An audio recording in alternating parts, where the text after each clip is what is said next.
All right. Well, welcome to the Busy Working Show. Olivia Gambelin, we're so grateful to have you here. How are you doing today? I am doing great, Paul. Thank you so much for having me.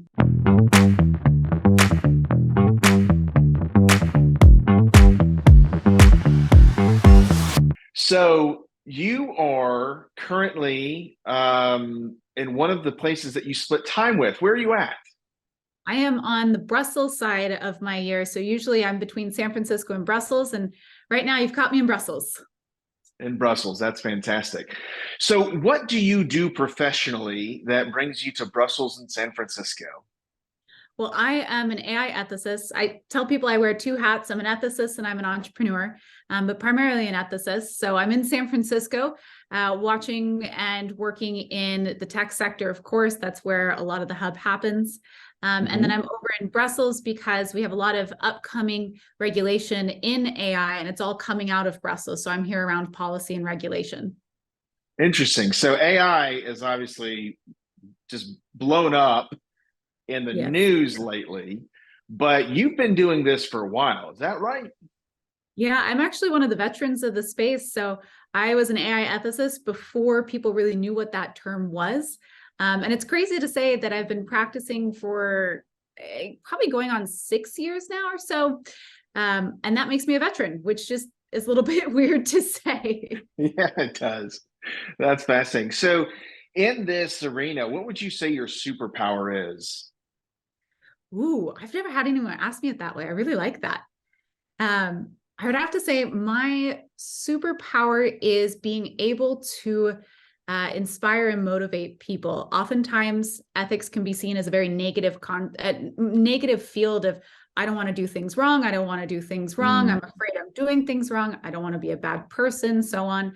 And I take a very different approach where I'm trying to inspire people. I'm saying, look, can okay. you imagine how good this could really be? Imagine what we could use this technology for. Imagine Mhm. the good impact, the positive impact we can bring, and then get people inspired to actually pursue that and chase after it. So I'd say that's probably my superpower. Oh, that's awesome. And that inspiration is really, I mean, what has brought us to have this conversation of the discussion of legacy and how do we build legacy and what do we do with legacy? So, what do you see when you're in this field and you're a veteran in this field now? What are your thoughts on what you're trying to build from a legacy standpoint for yourself and maybe for others? Oof, okay. I actually really happy to be having this conversation. Paula, I've never had anyone ask me this before. And it is one of my biggest drivers for why I do this work. So this is actually very Awesome. fun to talk about.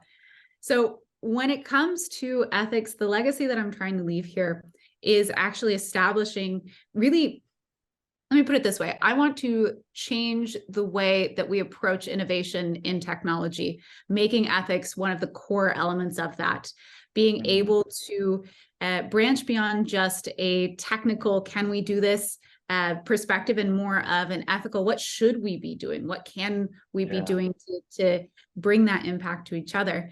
And then beyond that as well, it's a new space. There are really brilliant people that work in ethics that come from a more typical humanities background.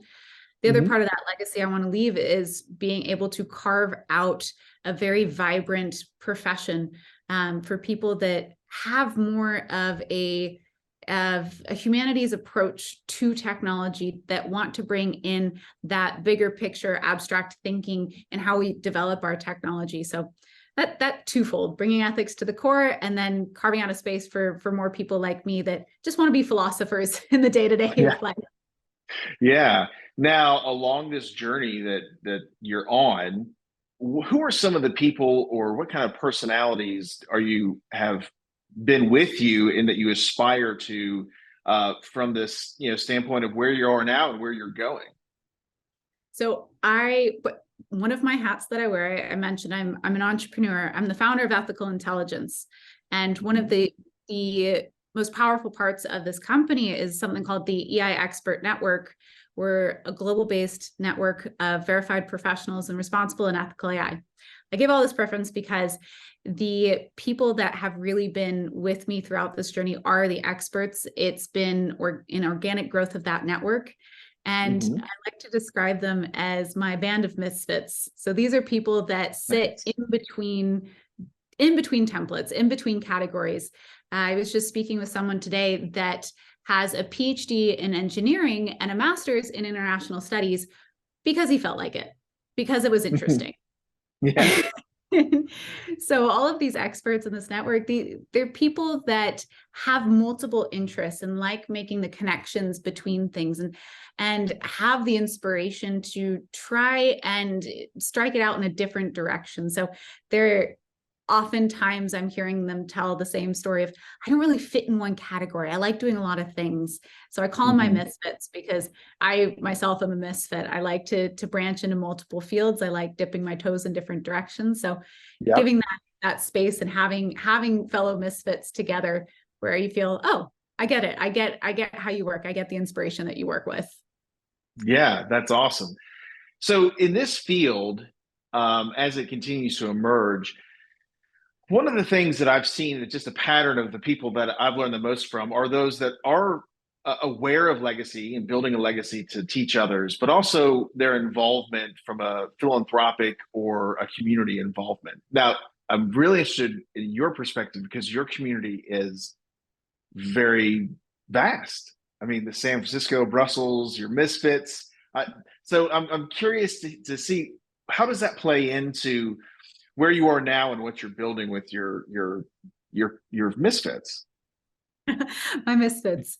So I think the community and the reason why I split time in these different directions is ethics is something that is very human based. It is part of human nature. And there's not just one ethics that everyone follows. There's lots of different cultural influences. And so being able to move between different cultures, and I know I'm only in Western society, but I do try and branch out with that experts, with my group of misfits. We do have global representation on 6 continents.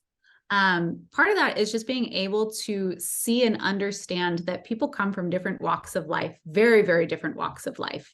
And as we're developing our technology, it's incredibly important that we take that into consideration, that we're not designing technology for the humans to fit to the technology. We need to be designing technology that fits to the humans. And that's really also from let's say an AI developer standpoint, that's the kind of legacy that you can leave when you're developing technology, creating something that truly helps humans be more human, not just in one specific lens, but actually being able to adapt to different cultures and adapt to different ways of life even.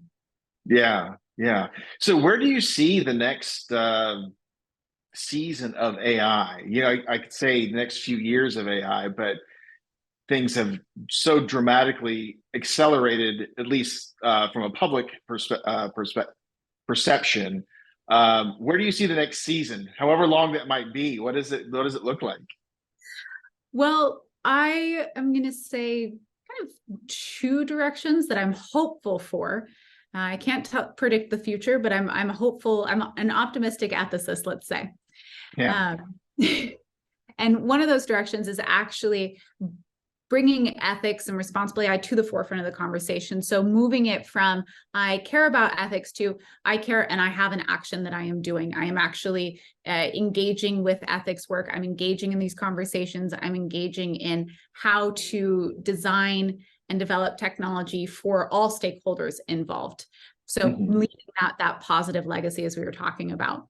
And then the other direction or the other potential that I see in light of the generative AI season, I guess is a great way to describe this, the potential to scale AI in a different capacity. So before generative AI, we were really scaling it vertically. We were scaling one size fits all, different solution. The same solution was being applied across the board, no matter the demographic, no matter the location, across the board, same solution.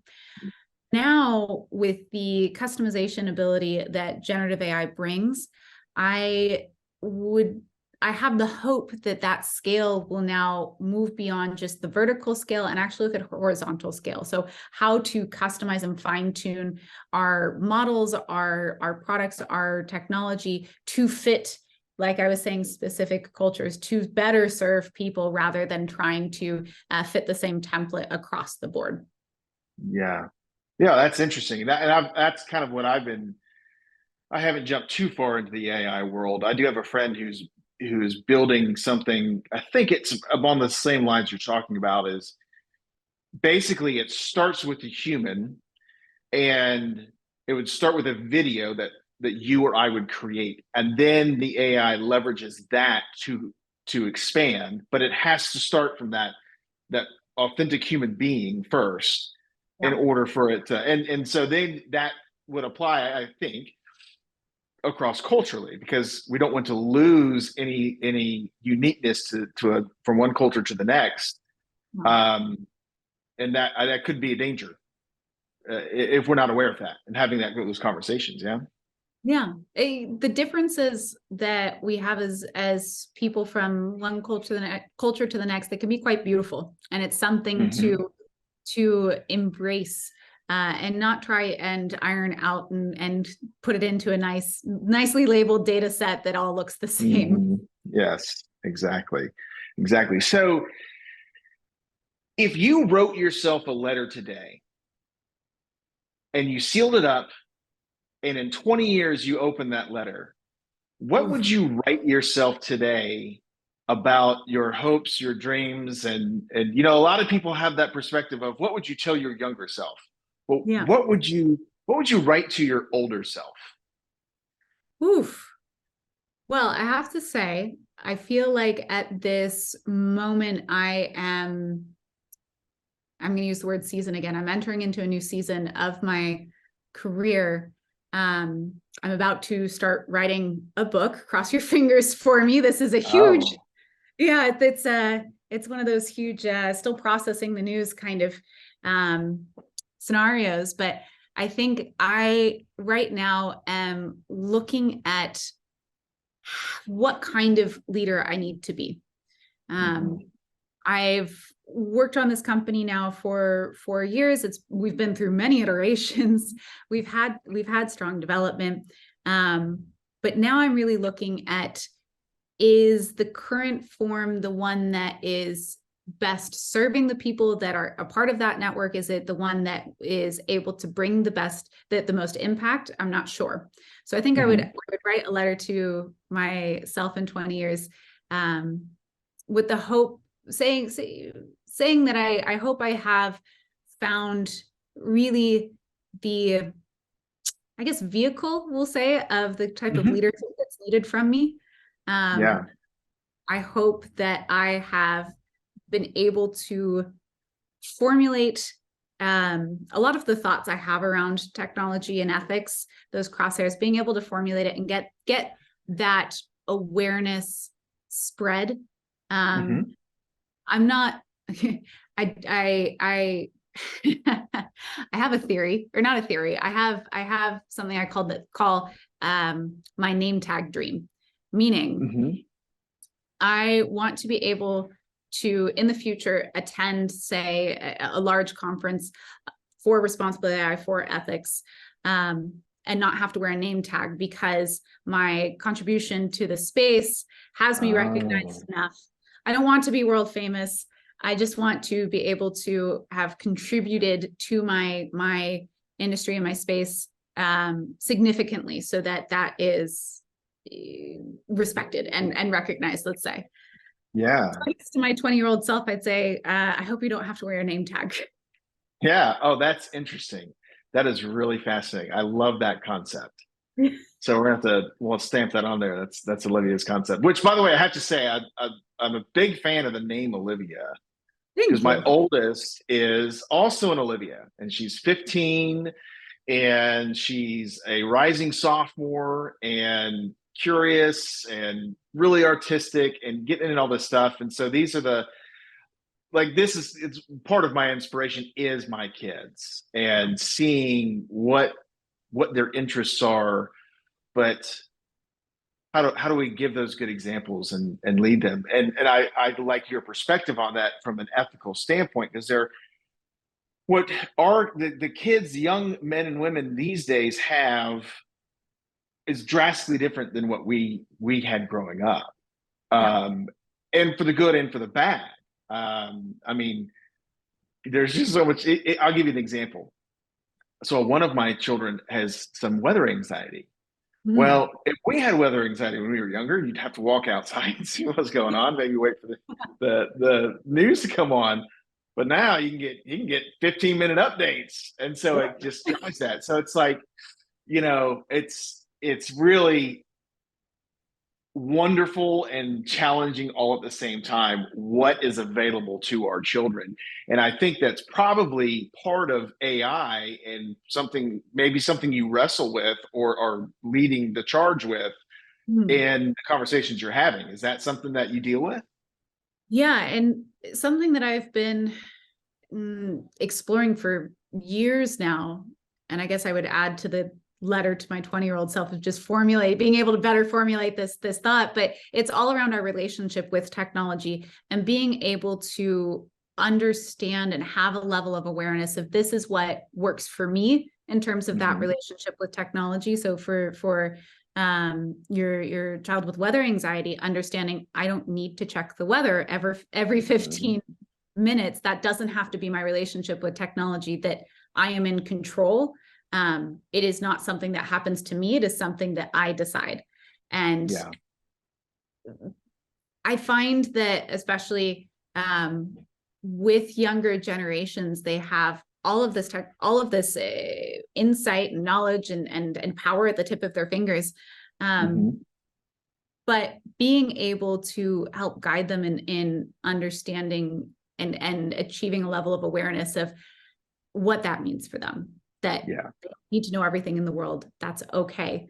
And being able to, I guess, customize your own relationship with your technology. Yeah, I think that's great. I think that's very well said. And it's I think something we'll all constantly have to work with and teach and encourage, and not just for kids, but for everybody. Yeah, exactly. I find that battle all the time, for sure, for my own personal life. So, well, okay. For those who would like to become part of your Misfits, how do they do that? Well, you can find me either on my personal website, that's oliviagambelin.com. I always reach out to any inquiries that come through my website. It may take me a while, depending on how deep I am into writing a book, I guess. That's right. I always reach back out. Or you can check out ethicalintelligence.co. That actually you can find the expert network on. We have an open application there. And we also have a couple of different community events that we run throughout the year, and socials, the typical, but really trying to grow the resources for professionals, either established or aspiring professionals in this responsible and ethical AI space. That's awesome. That's awesome. Well, I'm so grateful that you would, spend some time just chatting about this. I think you've got a very unique perspective. What you're doing is awesome. And hopefully, what we're looking at about a 3-month sabbatical for your book writing. I know. We're going to see. I am. So, yes, look forward to an update on all that. And we'll be thinking of you in high productivity for your writing. Thank you. Thank you. I am really excited and terrified all at once. So it must be a good thing. Is that called excitified? Or yeah, there you go. You're excitified. I am excitified. I'm using that. Yeah. Yeah, there you go. Awesome. All right. Well, best of luck on the book. Look forward to hearing an update on that. And thank you so much for being here with me. Thank you so much, Paul. I've really enjoyed it.